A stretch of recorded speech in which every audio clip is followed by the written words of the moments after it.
اور تبادلہ خیال ہوا ہے. ایم ڈی واسا سے پوری اس کی وجوہات پوچھی گئی ہیں, میں جواب دے دوں ان کا. اس میں مظہر بھائی انہوں نے کہا کہ جب میٹرو بنائی گئی بہت سے آپ کے جو مین ہولز کے ڈھکن تھے وہ میٹرو کے نیچے آ گئے اور ان تک رسائی ممکن نہ رہی. اب اس میں ایک جگہ بلاکیج آئی ہے, اس بلاکیج کی وجہ سے سارا پانی بیک اپ ہوا ہے اور بہت سا علاقہ جس کا آپ نشاندہی فرما رہے ہیں 19, 20, 21 یونین کونسلیں اور کچھ ملک عامر ڈوگر صاحب کے یونین کونسلیں بھی ہیں جو پانی میں ڈوبی ہیں, بالکل ڈوبی ہیں. حقیقت ہے, یہ میرے علم میں بھی ہے. اور آج ہم نے اس کا بیٹھ کر اس کا حل تلاش کیا ہے کہ ہم شارٹ ٹرم میں اس کو کیسے لوگوں کو ریلیف دے سکتے ہیں. اور اس کا ہم نے ایم ڈی صاحب کو کچھ ان نے اجازت مانگی تھی اور ڈسٹرکٹ کوآرڈینیشن کمیٹی نے ان کی مدد کے لیے ان کو کوئی اجازتیں بھی دی ہیں تاکہ وہ کس طرح ان کے اب کیسے صفائی ہو گئی؟ اب دیکھیں نا سر میں عرض سننے نا میں عرض دیکھیں نا بھائی جان, دیکھیں اب شہر کا وزٹ کریں. سر دیکھیں مجھے پتہ ہے بھائی جان, میں سمجھ رہا ہوں آپ کی بات, آپ صحیح کہہ رہے ہیں, میں تو آپ سے اختلاف نہیں کر رہا. میں کہہ رہا ہوں اس کا ان نے بائی پاس بنایا ہے اور بائی پاس کے لیے وہ راستہ بنا رہے ہیں تاکہ پانی نکل سکے. کچھ سکنگ کی جائے اور کچھ بائی پاس بنائے جائیں اور اس کا پانی کا مسئلہ حل ہو. اور اگلی میٹنگ جو ہے جو میں آپ کو عرض کر رہا تھا جو 26 جون کو رکھی گئی ہے اس پہ ہمارا فوکس جو ہے وہ ہم نے 2 چیزوں پہ رکھا ہے. ایک سیوریج کے مسئلے پہ ہم پورا ایم ڈی واسا سے اس پہ بریفنگ لیں گے کہ معاملہ کہاں ہے اور اس میں ہم ان کی کیا مدد کر سکتے ہیں. ان کی جائز مشکلات بھی ہوں گی, کچھ کوتاہیاں بھی ہوں گی, تو کوتاہیوں کی نشاندہی کریں گے, جائز مشکلات میں ان کی مدد کرنے کی کوشش کریں گے. اور دوسرا solid waste management, solid waste management جو ہے وہ دوسرا چیلنج ہے. وہ ملتان میں نہیں ہر شہر میں ہے, کراچی چلے جائیں ہے, لاہور چلے جائیں ہے, گجرانوالہ چلے جائیں, فیصلہ آباد چلے جائیں, ہر جگہ ہے. تو اس کے لیے ہم نے اگلی میٹنگ کا فوکس ہی اس پہ رکھا ہے. 3,000 ارب روپے کا بجٹ ہے, 3,000 ارب کا خسارہ جو پورا کرنے کے لیے اپوزیشن کا یہ کہنا ہے کہ آپ پھر منی بجٹ جو ہے نا لائیں گے اور عوام تک لانا. دیکھیے بھائی جان اپوزیشن, دیکھیے اپوزیشن نے تو کیا آپ کا خیال ہے ان کی تو کل اپوزیشن کی تو کل پریشانیوں میں اضافہ ہو گیا. سچی بات ہے کل وہ بہت متفکر تھے کہ تنقید کریں تو کہاں کریں, ان کو تنقید کا موقع نہیں مل رہا تھا. اب انہیں یہ پہلو ڈھونڈا تو اس کا ہم نے عرض کیا ہے کہ میرے بھائی ہم نے اپنی ریونیو کلیکشن میں اضافہ کرنا ہے. کس طرح؟ اور بائی دی وے یہ بھی میں آپ کو بتا دوں, آپ دیکھیں کہ جو اس سال ہماری ریونیو ایف بی آر کی ریونیو کلیکشن ہوئی ہے ماضی کے کسی سال سے اس کا موازنہ کر لیں, ریکارڈ کلیکشن ہوئی ہے, ریکارڈ 4.7 ٹریلین یعنی کہ 4,700 ارب ایف بی آر نے ریونیو کلیکٹ کیا ہے. یہ آج تک کبھی نہیں ہوا, یہ ریکارڈ ہے. اب اس کو ہم نے آگے کیسے بڑھانا ہے؟ ہم نے ٹیکس نہیں بڑھائے, اب بڑھے گا کیسے؟ ریونیو کلیکشن کو ہم نے بہتری کرنی ہے. کس طرح؟ ٹیکسیشن بیس کو براڈن کرنے کے لیے, جس پہ ٹیکس لگا ہوا ہے اس پہ مزید بوجھ ڈالے بغیر بیس کو بڑھانے کے لیے. بیس کو بڑھانے کے لیے ہم کیا کریں گے؟ ٹیکنالوجی کا سہارا لینے کے لیے. اب بہت سی چیزیں ہیں جو ٹیکنالوجی آ گئی ہے, ٹریک اینڈ ٹریس ٹیکنالوجی کو ہم متعارف کروانا چاہتے ہیں. وزیر اعظم کی یہ خواہش ہے. وزیر خزانہ شوکت ترین صاحب نے اس پر ایک بڑا ان پہ میٹنگز بھی کی ہیں اور وہ فوکس کریں گے. ٹریک اینڈ ٹریس کے ذریعے ہم اپنی ریونیو کلیکشن کو بہتر کریں گے. اور پھر اکنامک گروتھ, جب گروتھ ہوگی تو اس سے ریونیو زیادہ جنریٹ ہوگا. تو اگر گروتھ بڑھتی ہے اینڈ ٹریک اینڈ ٹریس سے ریونیو کلیکشن بہتر ہوتی ہے تو اس گیپ کو میٹ کرنے کی ہم کوشش کریں گے. دنیا بھر میں کورونا کی صورتحال کافی بہتر ہونے کے بعد لوگ آ جا رہے ہیں, کوشش کر رہے ہیں. اس وقت پاکستان سے جو باہر اسٹڈیز کے لیے آئے ہوئے تھے, جو جانا چاہ رہے ہیں, مختلف ممالک میں مختلف ویکسینز رکھی ہیں, وہ اویلیبل نہیں ہیں. جیسے فائزر ہے, وہ کینیڈا اور یورپ بغیر فائزر کے جا نہیں سکتے. سعودی عرب والے کہہ رہے ہیں فائزر, تو وہ لوگوں کو اویلیبل نہیں ہے, پرائیویٹلی بھی اویلیبل ہے. دیکھیے آپ دیکھیے بالکل ہم نے پاکستان ہو یا یو اے ای کو لے لیں, ہمارا زیادہ انحصار پہلے رہا ہے چائنیز ویکسینز پر. سائنو فارم ہے, کین سائنو ہے, اور ایک اور ہے, ہاں سائنو ویک, ٹھیک ہے جی. اب اس ویکسین پر ہم توجہ دے رہے ہیں, لیکن ایسے ممالک جو ترجیح دے رہے ہیں فائزر کو اور ویکسینز کو, سپوٹنک ہے اور ہیں, تو ان کا بھی ہم جو کمرشل خریداری کر رہے ہیں, اور اس بجٹ میں خطیر رقم ویکسین کی خریداری کے لیے بھی رکھی گئی ہے. $1.1 بلین, روپیہ نہیں ڈالر, صرف ویکسین کی خریداری کے لیے رکھا گیا ہے تاکہ ہم زیادہ سے زیادہ اپنی پاپولیشن کو انوکولیٹ کر سکیں اور اس بلا سے محفوظ کر سکیں.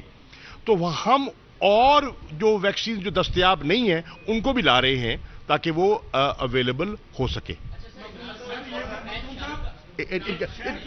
ان کے بات کر لیں, ان کے بعد جی.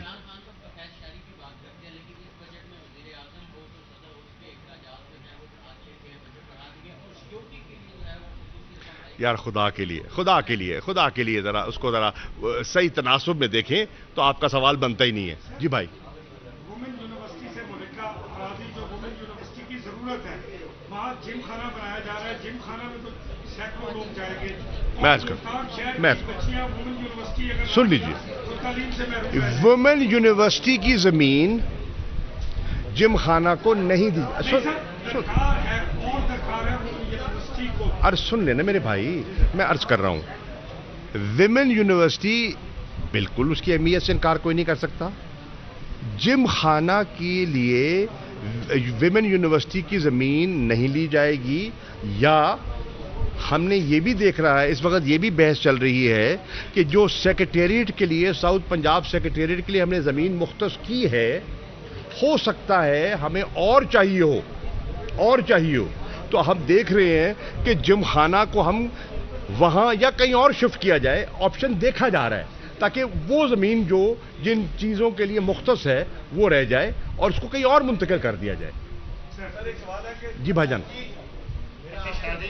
ان کو سوال کر لیتے یار. میرے سوال دو سوال. پہلا سوال یہ ہے کہ آپ ملک کی معیشت کو بہتر کرنا چاہتے ہیں. 1991 سے یہاں پر سیلف اسسمنٹ 2001 کا جو قانون جاری ہوا, جو آرڈیننس جاری ہوا ہے, اس سے ایک صنعت کار کو کوئی بھی فیکٹری والا ہے وہ جو چاہے ٹیکس ادا کرے, سو آپ کے اختیار. ایک سیکنڈ میرے سوال کو رکھو. جبکہ ہمارے ہمسایہ ملک میں آج بھی مینول سسٹم چل رہا ہے. جواب سمجھ آ گئی نا, اس کا جواب لے لو نا بھائی, اس کا جواب تو لے لو, اس کا جواب تو لے لو بھائی. سیلف اسیسمنٹ کیوں کی جا رہی ہے؟ سیلف اسیسمنٹ میرے بھائی اس لیے کی جا رہی ہے کہ آپ کا تاجر, آپ کا صنعت کار آئے دن یہ روتا تھا کہ محکمے والے ان کو ہیرس کرتے ہیں, ان کو تنگ کرتے ہیں, ان کی جیبوں میں ہاتھ ڈالتے ہیں. ان کو محفوظ کرنے کے لیے ہم نے کہا ہے کہ سیلف اسیسمنٹ اسکیم پہ آ جائیں, اور اس سیلف اسیسمنٹ اسکیم کو ہم ایٹ رینڈم اس کا آڈٹ کروائیں گے. آڈٹ کہاں سے کروائیں گے؟ ان محکموں سے نہیں کروائیں گے, تھرڈ پارٹی آڈٹ کرائیں گے. ٹھیک ہے, اس سے کیا ہوگا؟ ہیرسمنٹ بند ہو جائے گی, کرپشن میں کمی آئے گی, اور اگر کوئی ناجائز کرتا ہے تو اس پر یہ بھی قدغن رہے گی کہ تھرڈ پارٹی آڈٹ بھی ہو سکتا ہے. تو اس کا مقصد بنیادی طور پر بہتری ہے.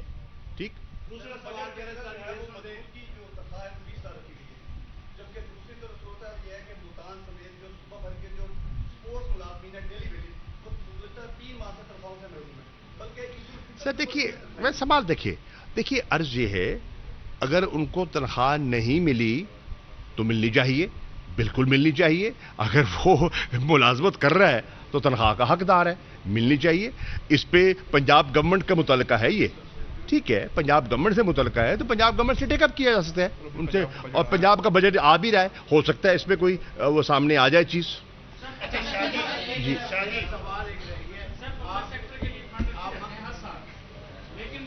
چلے, کس کے لیے؟ جی بھائی جان, یہ بڑا اچھا سوال ہے. سن لینا, آپ نے بڑا پتے کا سوال کیا. آج کی میٹنگ میں آپ اگر جتنے افسران آئے تھے ان سے پوچھے